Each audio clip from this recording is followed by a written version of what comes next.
Hello friends, नमस्कार दोस्तों। आज का वीडियो जो है ये अगेन बहुत इम्पोर्टेंट टॉपिक है।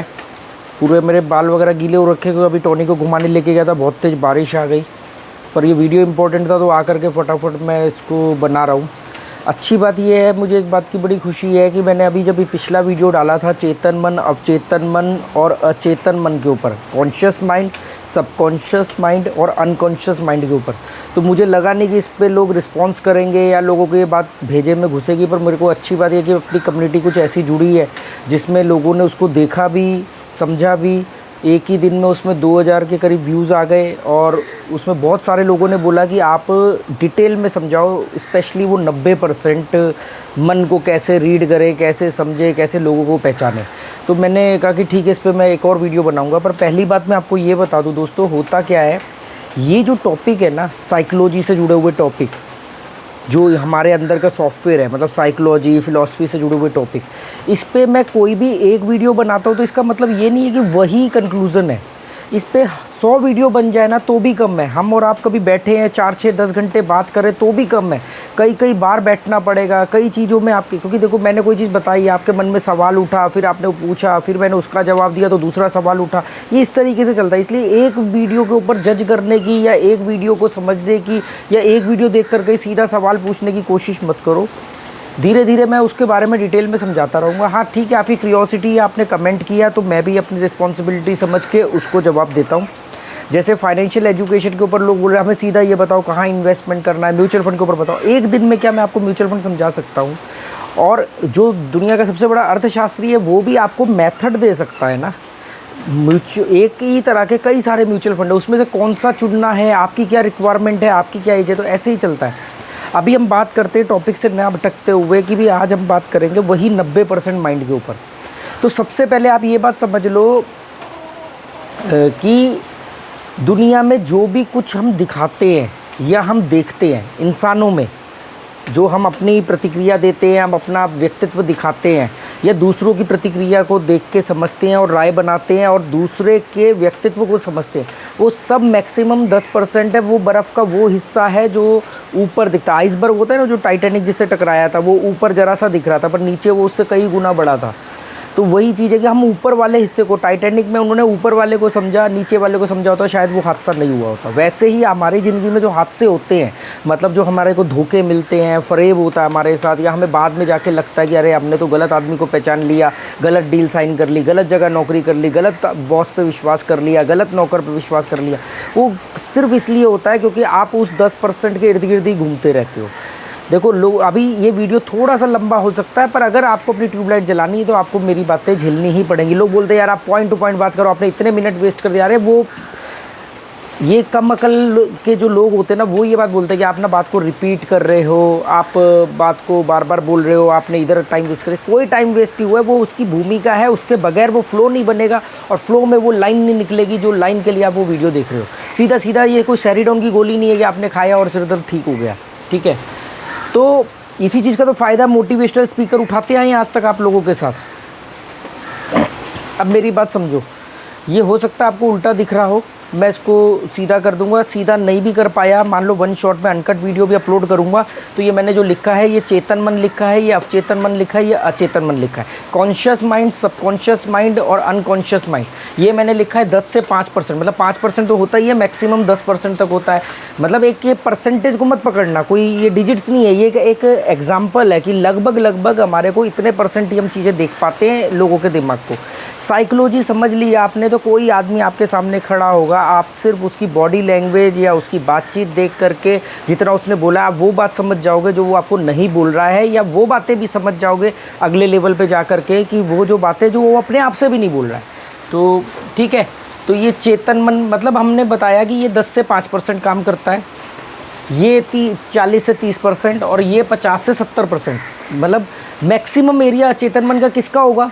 जो व्यक्ति इंट्रोवर्ड होगा, जो व्यक्ति घुन्ना होगा, जो अपनी मन की बात लोगों को नहीं बोलता होगा, अपनी राय शेयर नहीं करता होगा, अपना आत्ममंथन आत्मचिंतन नहीं करता होगा, उसका अचेतन मन में ज़्यादा विचार पड़े रहते होंगे, जिसको वो अपने आप में भी नहीं मानता। इसीलिए ये लोग डिप्रेशन में जाते हैं, इसीलिए ये लोग तनाव में रहते हैं, टेंशन में रहते हैं। हर छोटी सी छोटी चीज़ उसको इतना बड़ा हुआ बना देते हैं, उसके लिए परेशान हो जाएंगे, बीमार हो जाएंगे, और एंड में जाके मालूम पड़ेगा कुछ भी नहीं निकला, वो तो बड़ा आराम से सॉल्व हो गया। ठीक है ना, खोदा पहाड़ निकला चूहा, इनके साथ होता है। अवचेतन मन वो होता है कि यार जो मतलब मिक्स कह लो, जो इंट्रोवर्ड भी है, एक्सट्रोवर्ड भी है, मिक्स है, कहीं पे खुल जाता है, कहीं पे दब जाता है, बहुत सारे उसके विचार है, काल्पनिक मतलब जो कल्पना शक्ति, जो सपने हम देखते हैं, जो हम सपने देखते हैं, जो हम कल्पनाएं गढ़ते हैं, वो सब चीज़ अवचेतन मन से होती है। अवचेतन मन, ये चेतन मन सो सकता है, रात को जब आप सोते हो तो ये सोता है, ये दोनों कभी नहीं सोते। ये कब सोएंगे? जब आप मर जाओगे, जब मरोगे तभी। जब तक आपके शरीर में चेतना है, अवचेतन मन और अचेतन मन जिंदा रहेंगे। वो सपने बुनेंगे, वो ख्याल बुनेंगे, सपने वगैरह सब यहीं से आते हैं। ठीक है, अब हम आगे के इसमें पड़ाव में चलते हैं।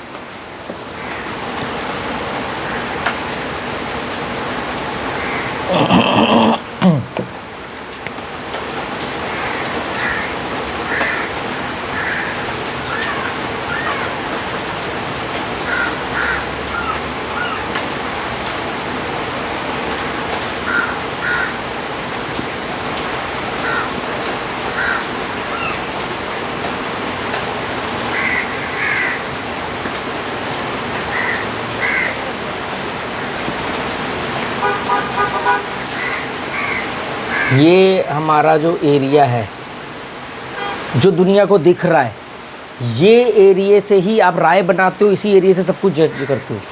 सवाल लोगों का ये था कि इस 90% एरिया के बारे में हमें बताओ, ये अचेतन मन है, ये कि इसको कैसे जाने। तो सबसे पहले दोस्तों, दूसरों को जानने की कोशिश मत करना। सबसे पहले इस बात को समझो, पहले अपने आप को। जब तक आप अपने 90% के प्रति ईमानदार नहीं होगे, जब तक आप अपने 90% को नहीं समझोगे, आप दूसरे के 90% को क्या समझोगे।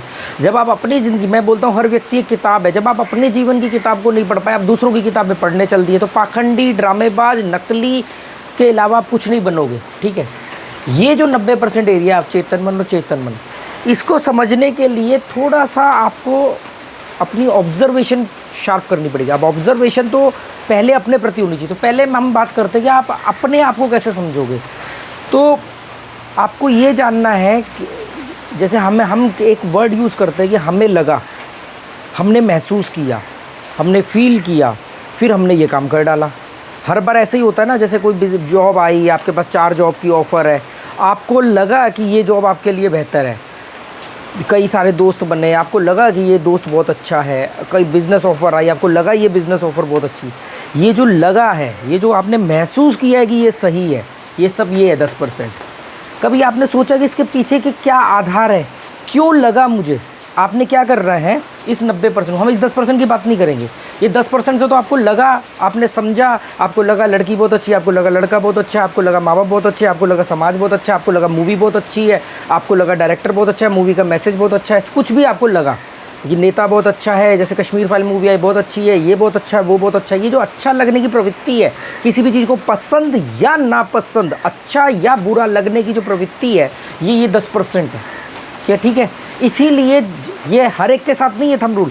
जिनकी वो नहीं है, मतलब जो इसके ज़्यादा यहाँ तक में चेक करते हैं, उनको उतने ही उनके फैसले सही होते हैं, उतने ही फैसले उनके सही होते हैं। जितना इसको जो लोग ज़्यादा समझेंगे, ये कोई थंब रूल नहीं है, 10% एक फिगर ली है मैंने एग्जांपल के तौर पे, कि मतलब ये बहुत छोटा हिस्सा होता है। जिन लोगों ने इस पर फोकस किया, उनके फैसले उतने ही जीवन में सही होते हैं। कैसे पता लगाओगे किसका ये 90% में ज़्यादा पकड़ है, ज़्यादा परसेंटेज वो उसको समझ पाता है अपना और दूसरों का, उसके नतीजों से। तो होता ये कि हमें जब भी, अब इसको 90% को चेक करने का एक छोटा सा तरीका बताता हूँ। जब भी जीवन में कुछ भी आपको लगे, कुछ भी आपको महसूस हो और आप उसको एक्शन में तब्दील करने जा रहे हो, या एक्शन भी बहुत दूर की बात है, वो तो आगे की बात है, पहले उसके बारे में सोचने जा रहे हो कि मुझे राय बनानी चाहिए, तो रुको, अपने आप से सवाल करो कि ये मुझे क्यों फील हुआ, क्यों। अपना वाई क्लियर करो, वाई को क्लियर करना है, वाई कि क्यों। जैसे मान लो आपके पास आपने 4 जगह बायोडाटा लगाया, चारों जगह से आपको ऑफ़र आ गई, तो आपने किसी एक को चुना या 2 को चुना, तो आपको पहले ये पता करना है कि मैं इन 2 को क्यों चुन रहा हूँ, मेरी क्या ऐसी प्रवृत्ति है, क्या मेरी ऐसी ख्वाहिशें हैं, क्या मेरी ऐसी इच्छा है जिसकी वजह से मैं इसको चुन रहा हूँ। क्यों? क्योंकि आपकी इच्छाएं यहाँ रहती हैं। जो इच्छाएं पूरी हो जाती हैं वो यहाँ होती है, जो इच्छाएं पूरी नहीं हो पाती वो यहाँ होती है, और जो इच्छाएं वासना में बदल जाती हैं वो यहाँ रहती है। यहाँ पर एक चौकीदार होता है जो इन वासनाओं वाली जो इच्छाएं होती हैं जिनमें नैतिकता नहीं होती है। इच्छा गलत नहीं होती, मतलब इच्छा को हम गलत नहीं कह सकते। वैसे तो इच्छा एक आध्यात्मिक तौर पे गलत ही कहा गया है, पर इच्छा को फिर भी आप जस्टिफाई कर सकते हो। पर इच्छा जब वासना में तब्दील होती है तो वो नैतिक अनैतिक के फ़र्क को भूल जाती है। तो यहाँ है वासना, यहाँ है इच्छा, यहाँ पर एक है चौकीदार, जिसको सिगमंड फ्रॉइड ने दिया है theory of gate keeper. Theory of gate keeper, वो यहाँ का चौकीदार है। वो पूरी कोशिश करता है कि ये वासना बाहर ना निकले। आपको कार खरीदनी है, क्या है वो, वासना या इच्छा है? इच्छा है, खरीदेंगे, खरीदने के लिए मर रहे हैं, पैसा जमा कर रहे हैं, काम कर रहे हैं, खरीदेंगे। पर कार खरीदना ही खरीदना है, इसके लिए मुझे किसी को लूटना पड़ जाए, किसी का गला काटना पड़ जाए, वो वासना है, वो यहाँ होती है। आपको मालूम मुझे कार तो चाहिए, पर मैं इसके लिए किसी का गला नहीं काटूंगा, कुछ अनैतिक नहीं करूँगा, पर कार चाहिए। तो कार चाहिए की इच्छा यहाँ है, गला नहीं काटूंगा वो यहाँ है। मतलब समझ लो एड सुपर कॉन्शियस ईगो। धर्म के मामले में इसको समझने की कोशिश करो। कर्म कांड, जो धर्म दुनिया को दिखता है, जिस धर्म के लिए लोग लड़ रहे हैं, मर रहे हैं, भगवान के लिए मूर्ति पूजा, सूरज को जल देना, हज की यात्रा करना, वेटिकन सिटी जाना, ये जितना भी कुछ है कर्म कांड, चर्च में जाना, कैंडल जलाना, अगरबत्ती जलाना, चादर चढ़ाना, ये सब कुछ ये यहाँ पर है। ये हाँ दिखता है, दिखाते हैं और हम भी देखते हैं, ये दिखावा है। धर्म है ये, और अध्यात्म ये अध्यात्म में 90% ये धर्म है। अब आप समझ लो कि 90% लोग इस 10% के लिए लड़ने मरने को तैयार है, और 10% लोग ही यहाँ तक पहुँच पाते हैं। ठीक है, तो हमें क्या करना है, सबसे पहले जब भी कोई विचार आता है कि मैं जो करता हूँ, मेरे को देखो, मैं कोई मोटिवेशनल स्पीकर नहीं हूँ, मैं कोई संत महात्मा नहीं हूँ, मैंने कोई बहुत सारी किताबें नहीं पढ़ी है। मैं सिंपल सी बात है कि मैंने अपनी ज़िंदगी में धोखा नहीं खाया। कोई एक आदमी मेरे जीवन में आके ये नहीं कह सकता इसको हमने बेवकूफ़ बनाया। हाँ, इससे हम बेवकूफ़ बन गए या इसको बना नहीं पाए, बदले में हमने अपनी मुँह की खाई, ऐसे बहुत मिल जाएंगे। पर कोई आदमी आज की डेट में मौजूद नहीं है कि हमने इसको बेवकूफ़ बनाया।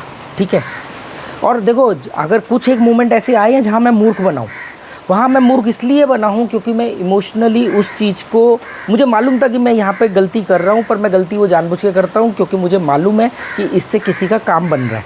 जैसे कि मैं अगर किसी को कभी खाना खिला रहा हूँ तो मुझे मालूम है कि झूठ बोल के खाना मांग रहा है, मुझसे कुछ भी कर रहा है, पर मुझे मालूम है कि यार यहाँ पर अगर ये 1% सच निकला तो बड़ा अफसोस हो जाएगा, और अगर मैं सही निकला और ये मुझे बेवकूफ़ बना रहा है तो बदले में क्या खाएगा, खाना खा जाएगा, थोड़े बहुत पैसों की मदद ले जाएगा, इससे ज़्यादा क्या होगा, है ना।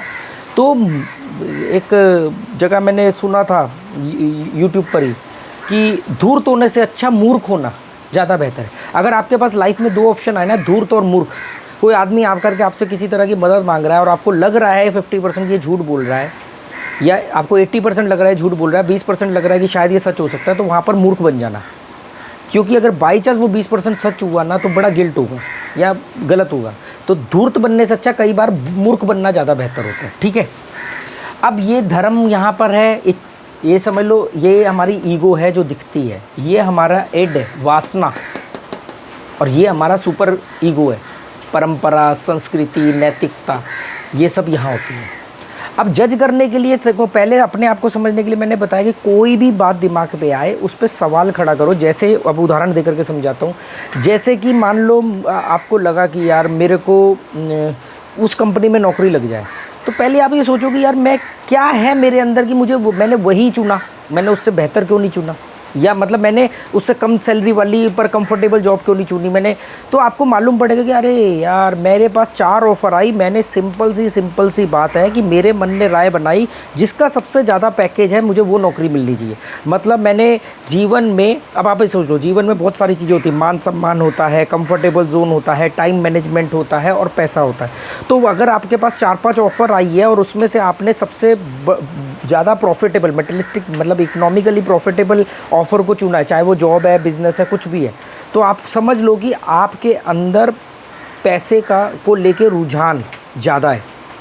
क्यों? क्योंकि आपने ऑटोमेटिकली जब चुना तो अवचेतन मन ने आपसे किस चीज़ को चुनने के लिए मजबूर किया? चुनने की जो करेगा, एक्शन ये लेगा, करवाएगा ये, यहाँ पर वही आएगा जो ये सोचेगा। पहले ये सोचता है, बार बार सोचता है, वो यहाँ आता है, फिर ये जब बन जाता है, पक्का हो जाता है, फिर ये वही इससे काम करवाता है। तो अगर आपने पैसा चुना, मतलब आपने एक ऐसी जॉब चुनी जिसमें सबसे ज़्यादा पैसा है, आपने बस चुन ली उसको, तो इससे जब आप वाई क्लियर करने बैठोगे अपने आप से, तो आपको मालूम पड़ेगा कि अरे यार, मतलब मेरा पैसों को लेकर के कुछ झुकाव ज़्यादा है, क्योंकि मैंने बाकी चीज़ों को कंसिडर नहीं किया। मेरा सीधा पहली नज़र जो गई वो पैसे के पैकेज के ऊपर गई। जैसे जब मैं एस्ट्रोलॉजी करता था तो बहुत सारे लोगों के पास जब रिश्ते आते थे अपने बेटे बेटियों के लिए, तो वो आते थे, तो वो कहते थे, तो वो जब मुझे बताते थे तो उसमें से कुछ लोग बताते थे ये जो लड़का है इसका 20 लाख का पैकेज है, इसका 18 लाख का पैकेज है, इसका 25 लाख का पैकेज है। अब मुझे कितनी देर लगेगी ये समझने में कि इनके लिए लड़के के गुण से ज़्यादा उसकी मंथली इनकम इम्पॉर्टेंट है। वहीं पर कोई आके कहता था देखो लड़के की तनख्वाह तो कम है पर इसके पास ना 3 मकान है, इसके पुश्तैनी 2 मकान है गांव में जो उसमें भी हिस्सा मिलेगा, एक इसने अभी यहाँ पे फ्लैट लिया है EMI पे। अब मुझे दिख रहा है कि इसके जीवन में इसकी पर्सनल से मतलब इसकी लिक्विडिटी से ज़्यादा इसके लिए ज़मीन, मतलब ये जड़ व्यक्ति है, ये ज़मीन से ज़्यादा प्यार करता है। ये दिखावा अब अच्छा, एक आदमी लिक्विड को महत्व दे रहा है, एक आदमी ज़मीन को महत्व दे रहा है। इन दोनों के बीच में एक थिन लेयर है कि एक आदमी को शो ऑफ ज़्यादा है, क्योंकि लिक्विडिटी के अगर कोई आदमी FD करता है, कोई आदमी म्यूचुअल फंड में पैसा डालता है, कोई आदमी स्टॉक मार्केट में पैसा जमा करता है अपना, तो आप, और एक आदमी ज़मीन खरीदता है, सोना खरीदता है, कार खरीदता है, तो हमें ये दिख जाता है कि यार ये आदमी दोनों ही पैसों के लिए भाग रहे हैं, पर एक आदमी के अंदर दिखावे की प्रवृत्ति ज़्यादा है, इसलिए उसने उन चीज़ों में पैसा इन्वेस्ट करने की कोशिश करी जिन चीज़ों में वो दुनिया को दिखा सके। अब म्यूचुअल फंड तो आप गले में लटका के घूमोगे नहीं, FD तो आप गले में लटका के घूमोगे नहीं। तो ऐसे बारीक बारीक थिन लिया। तो सबसे पहले आप अपने बारे में जानना शुरू करो कि आपने अपने जीवन में जो भी फैसले किए, मान लो जो शादीशुदा लोग हैं वो ये सोचे कि हमने जब इस लड़की को चुना तो क्यों चुना, क्या दिमाग में आया था, क्या उसकी खूबसूरती को देखकर, अगर आपने उसका खूबसूरती को देखकर, अगर किसी भी लड़के ने किसी भी लड़की को खूबसूरती के हिसाब से और किसी भी लड़की ने किसी भी लड़के को खूबसूरती हैंडसम के हिसाब से कि हैंडसम लड़का है, मॉडल जैसा दिखता है, गोरा रंग है, ये वो है, तो समझ लेना कि आपका वस्तुकरण हो चुका है। आप वस्तुकरण की आइडियोलॉजी पे चल रहे हो। वस्तुकरण बोलते हैं ऑब्जेक्टिफिकेशन, मतलब जड़ बन जाना, कि आप एक वस्तु, एक प्रोडक्ट की तरह आप दिखना चाहते हो, इसीलिए आप चाहते हो कि आपके पास अच्छा प्रोडक्ट हो। और यहाँ पर अभी निर्जीव चीज़ की बात नहीं हो रही है, यहाँ पर जिंदा लोगों को भी आप उसी नज़रिए से देख रहे हो। तो वस्तुकरण, तो ऐसे करके जब आप अपने जीवन में अभी तक किसी भी एज के हो, अभी तक जितने भी फैसले लिए हैं, इवन ये वीडियो देखने तक, आप हर फैसले पे ये जानने की कोशिश करो कि आपने वही फैसला क्यों लिया, उसके अगल बगल जो और फैसले थे जो लिए जा सकते थे, जिन पे कॉम्प्रोमाइज़ नहीं किया जा सकता था या करके भी लिए जा सकते थे, मैंने वो क्यों नहीं लिए। फिर जो कारण निकल के आएगा वो कारण आपकी प्रवृत्ति होगी। बारिश तेज़ हो रही है, वो कारण आपकी प्रवृत्ति होगी। आप बात समझ रहे हो? यहाँ ही तो सबसे पहले अपने आप को, अब लोग कहेंगे यार अभी ना मालूम क्या, बहुत सारे लोग ऐसे ये मेरे वीडियो देख रहे हैं जिनके अंदर सहन शक्ति कम है। अब सोचो कि वो अब जब कोई व्यक्ति ये कहता है, बैठ जाता हूँ यार क्योंकि अब डायग्राम का कोई ज़्यादा बड़ा रोल है नहीं।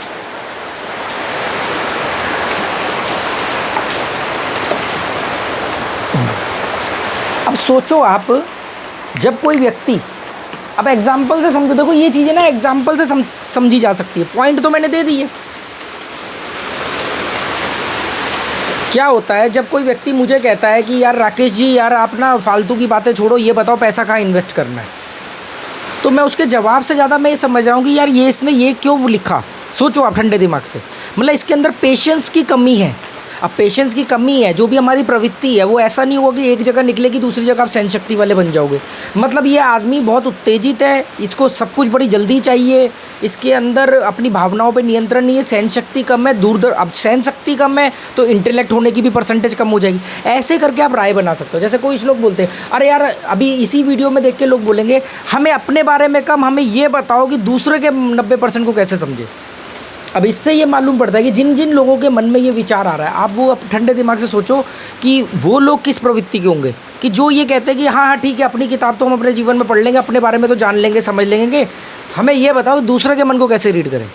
अब यहाँ पर आप लगा दो वाई, ये आदमी ऐसा क्यों चाह रहा है, या अगर आप अपने बारे में सोचो हमने ऐसा क्यों चाहा, क्योंकि हमारे को दूसरे को जज करके प्रभाव झाड़ना है, या तो इम्प्रेशन झाड़ना है कि देख हमें तो तेरे बारे में पता है, तेरे दिमाग में ये चल रहा है, तेरे दिमाग में वो चल रहा है। दूसरा कारण ये हो सकता है कि हम इस बात को जान करके फ़ायदा उठाना चाहते हैं, मतलब हम थोड़ा सा छल कपट, थोड़े से हम कपटी हैं, थोड़े से हम छल करने वाले हैं, या थोड़ा सा हम उसका फ़ायदा उठा रहे हैं, मतलब स्वार्थी हैं, तो आप इसलिए जानना चाहते हो।